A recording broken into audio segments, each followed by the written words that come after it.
c'est que c'est ce pouvoir qui commettait le génocide.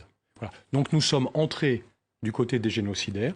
Et moi, ma première mission, qui était ma spécialité à l'époque, c'était de guider les frappes aériennes sur le terrain. Parce que pour que des frappes aériennes fonctionnent, il faut qu'en fait, il y ait une équipe très très proche des cibles.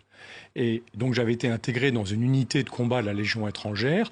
Et l'ordre préparatoire que nous avions reçu, c'était de mener un raid terrestre sur Kigali pour reprendre la capitale du Rwanda et remettre en place le gouvernement de l'époque, en faisant totalement abstraction du fait que ce régime était génocidaire.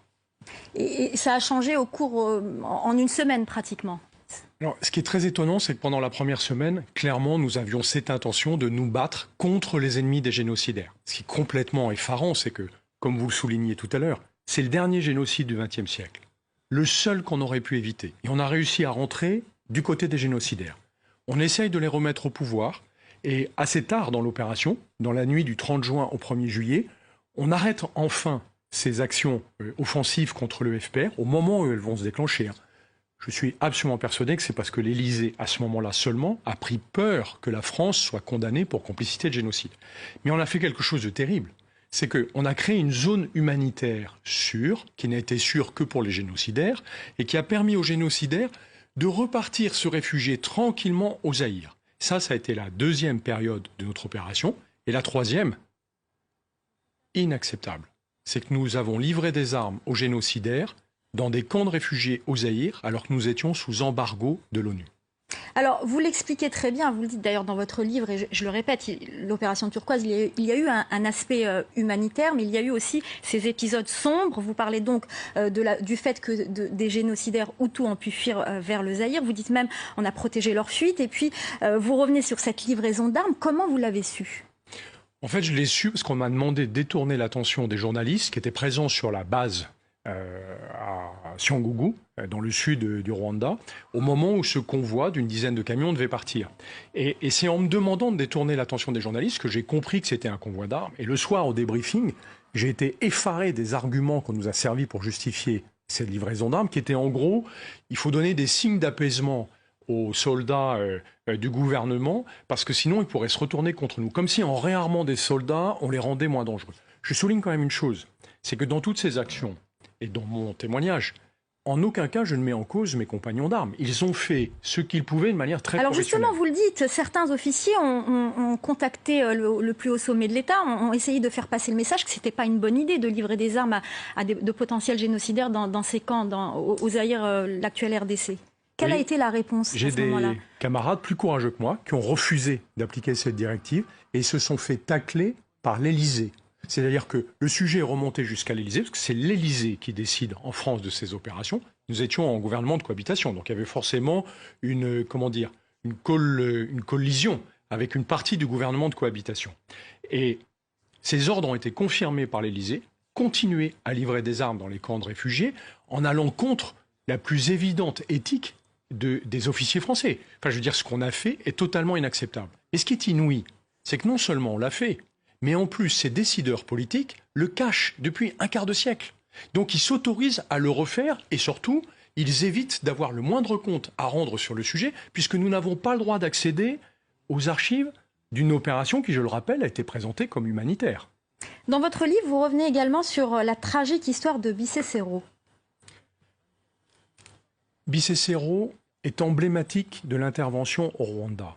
Mes camarades des forces spéciales débarquent et sont en mission de reconnaissance. Et ils trouvent des rescapés qui ont échappé de justesse au génocide, qui sont poursuivis en permanence par les forces gouvernementales, l'armée, les gendarmes et les milices, qui d'ailleurs sont, à mon avis, à peu près les mêmes en permanence. Et on leur donne l'ordre de ne pas s'en occuper.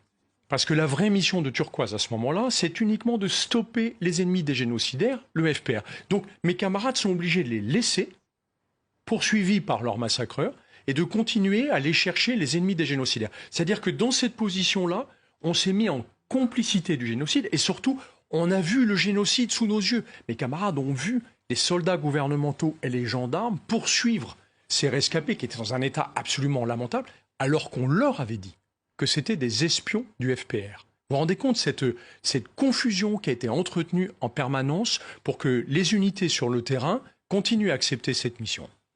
Et qu'est-ce qui s'est passé finalement ? Ils sont quand même intervenus, ces militaires. un de mes compagnons d'armes a décidé, sans le dire, de désobéir. Ils sont revenus sur la zone où on leur avait interdit de se rendre, et là, ils ont fait en sorte qu'il y ait suffisamment de journalistes et de moyens de communication pour que le monde entier le sache. Du coup, le commandement a été obligé de réquisitionner toutes les équipes des forces spéciales pour s'occuper enfin des réfugiés, avec 3 jours de retard. Mais ce qui est dramatique, c'est que l'unité de combat dans laquelle j'étais, qui aurait pu être mobilisée, puisqu'à ce moment-là, nous sommes à côté du PC des forces spéciales, nous sommes mobilisés dans la nuit du 30 juin au 1er juillet pour la mission principale, c'est-à-dire aller stopper le FPR. Et on nous envoie tendre une embuscade aux soldats du FPR et préparer des frappes aériennes, qui est mon job, parce que notre mission à ce moment-là, c'est de se battre contre les soldats du FPR qui, je le rappelle, sont juste les ennemis des génocidaires. C'est-à-dire qu'on se met dans cette situation, non pas de participer au génocide, aucune unité française n'a participé au génocide, mais on se met dans une situation qui ressemble étrangement à une complicité de génocide. Justement, pour vous, la France est-elle complice de génocide et quel est le degré de complicité ?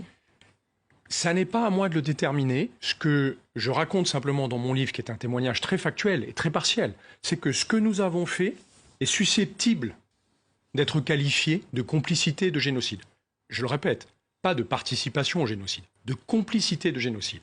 Et ça, c'est inacceptable parce que nous avons été obligés de le faire parce qu'on nous a donné les ordres de le faire. Donc c'est vers les décideurs politiques de l'époque qu'il faut se tourner et leur demander des explications sur les raisons pour lesquelles ils ont pris de telles décisions. Avez-vous des regrets ?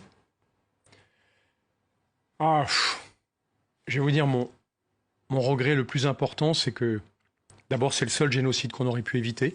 J'aurais aimé me battre contre les génocidaires. Ça m'aurait fait vraiment plaisir et je pense que mes compagnons d'armes auraient adoré. Et la deuxième chose, c'est de ne pas avoir été assez rapide pour sensibiliser les Français au fait qu'ils devaient avoir accès à ces archives pour qu'on puisse enfin savoir ce qui s'est passé réellement pendant cette opération. Je n'ai qu'une toute petite pièce du puzzle, mais elle est incompatible avec la version officielle. Et moi, ce que je voudrais, c'est que maintenant, on ait le courage de regarder la réalité en face et de reconnaître nos erreurs si on en a commises, et j'en ai bien peur. Quel serait votre message aux jeunes officiers français qui se retrouveraient aujourd'hui dans la même situation que vous il y a 24 ans ? La responsabilité d'un officier, c'est de savoir dire non quand c'est nécessaire. Vous parliez tout à l'heure de désobéissance en parlant de Bicécero. Oui, ces officiers même si officiellement ces officiers se sont perdus. Hein. Bien sûr. C'est la version officielle. Ils se sont perdus, c'était juste des spécialistes de l'orientation. Au même titre que certains de mes camarades ont refusé d'obéir à la directive de livraison d'armes. Voilà, je pense qu'eux font honneur à l'armée française, mais encore une fois, ça n'est absolument pas un réquisitoire contre mes compagnons d'armes, c'est une interrogation démocratique sur ce qu'il s'est passé et sur la manière dont aujourd'hui en France, on contrôle les opérations menées au nom de la France, mais dont les Français n'ont pas à connaître. Qu'attendez-vous aujourd'hui du nouveau chef de l'État, Emmanuel Macron ? Je crois savoir que votre livre lui a été transmis. Qu'attendez-vous de lui aujourd'hui ? Ce que j'espère, ce que nous espérons tous, c'est qu'il aura le courage, parce qu'il faut énormément de courage pour le faire, d'ouvrir les archives et de laisser les Français juger par eux-mêmes de ce qui s'est passé dans une opération menée en leur nom. Ça nous permettrait aussi d'honorer la mémoire du million de victimes que nous n'avons pas su empêcher. Dernière question, vous avez dit dans une interview « Je ne suis pas un lanceur d'alerte, je suis un empêcheur de transgresser ». Oui, c'est vrai. Je n'aime pas qu'on me présente comme un transgresseur. Moi, je n'ai pas transgressé de règles en parlant de ce sujet. Au contraire, je refuse qu'on transgresse les règles et les codes de la démocratie. Je veux que ce soit les Français qui jugent de ce qui s'est passé et qu'on arrête de leur expliquer ce qu'ils doivent penser d'un événement aussi dramatique. Et si j'ai écrit ce livre, c'est pour empêcher qu'on efface notre silence, qu'on efface notre mémoire grâce au silence. Vous évoquez aussi beaucoup la guerre d'Algérie. Il y a un lien évident avec la guerre d'Algérie. J'ai été formé par la génération qui a terminé la guerre d'Algérie et je me souviens qu'ils ont disparu sans jamais pouvoir partager la réalité de ce conflit ignoble. Ma génération ne partira pas comme cela. Elle a besoin de partager ses fantômes parce que ce sont des fantômes qui appartiennent à la société française. Merci beaucoup Guillaume Ancel d'être venu sur notre plateau. Je rappelle que vous êtes l'auteur de Rwanda, la fin du silence, témoignage d'un officier.